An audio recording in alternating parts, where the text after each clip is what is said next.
Hey Salem Church, this is your midweek check-in.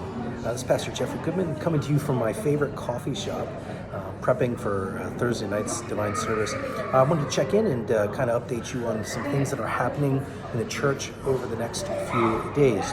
So tonight, Wednesday, we'll have our Bible study via Zoom.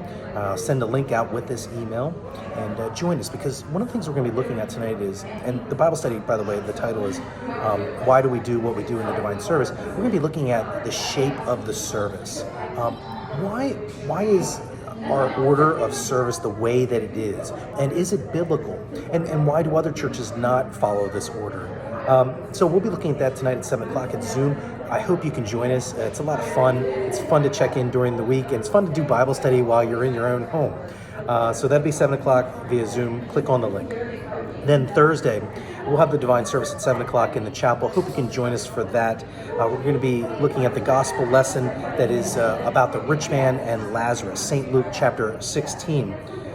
And in this gospel passage, we hear once again, and this is so important during Lent, that God is merciful and has a word for us. The fact that God has a word for us is a merciful thing. And so what is that word? Well, we can pull all sorts of words, but this one comes to mind for me, especially with the gospel lesson about Lazarus and the poor man. Jesus says in St. Matthew's gospel, "Come to me, all you who are weary and heavy laden, I will give you rest." That's good news. That's really good news, especially here in the season of Lent, as we're all kind of engaged in our spiritual disciplines of fasting, prayer, and works of love. So consider that Thursday night, 7 o'clock, the Divine Service. Then Sunday would be the third Sunday in the season of Lent. Hey, we're almost halfway through the season of Lent, and that's just amazing to me. We are rapidly closing in on Holy Week and Easter. So this Sunday, we'll hear from St. John and St. John's Gospel, the second chapter, where Jesus cleanses the temple. Salvation's not for sale. And as Lutherans, we're pretty much about that the gospel is free, and that for freedom, Christ has set us free. That's kind of our thing. It's in our wheelhouse. So looking forward to the third Sunday in Lent. Hope you can join us for that Divine Service at 10 a.m. So I do come here to the coffee shop. I'd like to work here. There's all kinds of activity around me, and normally you would think that would be distracting. But I find the energy just kind of clears my mind, and I'm able to write and think about things.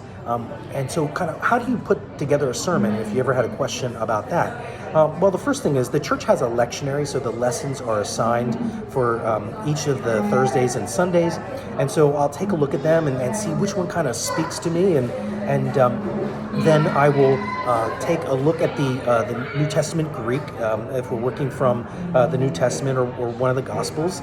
And then after that, perhaps maybe look at some commentaries or listen to a podcast that deals with this. It's kind of a nice way to do a Bible study and kind of get deeper into the Word to try to understand the intent of the author. What is the main point of this passage? And then so once we look at that and kind of develop the main idea, the big ideas they would say in seminary when I was there, then we'll try to build the sermon around that big idea. We don't want to be working with 4 or 5 different ideas. We want one main big idea. And we want to figure out, what is the law here? What accuses us? What is a command? And then also, what is the gospel? What comes to us as a promise? What pushes Christ to us? What delivers Christ to us and his forgiveness and mercy and resurrection? So that's kind of what I do here when I'm working on a sermon. I like to listen to music. Movie soundtracks really speak to me when I'm writing sermons. I know that sounds kind of strange. I don't listen to a lot of pop music. I like pop music, but I don't listen to a lot of pop music when I'm working on sermons. I do like movie soundtracks, and my wife and kids make fun of me for that. I like Gladiator and Braveheart and stuff like that. So that's kind of what I do when I'm working on a sermon. Anyways, that's your midweek update. Hope you can join us for Bible study tonight at 7, Thursday at 7 o'clock for the Divine Service, Sunday at 10 a.m. What a great time to be the church here in Lent.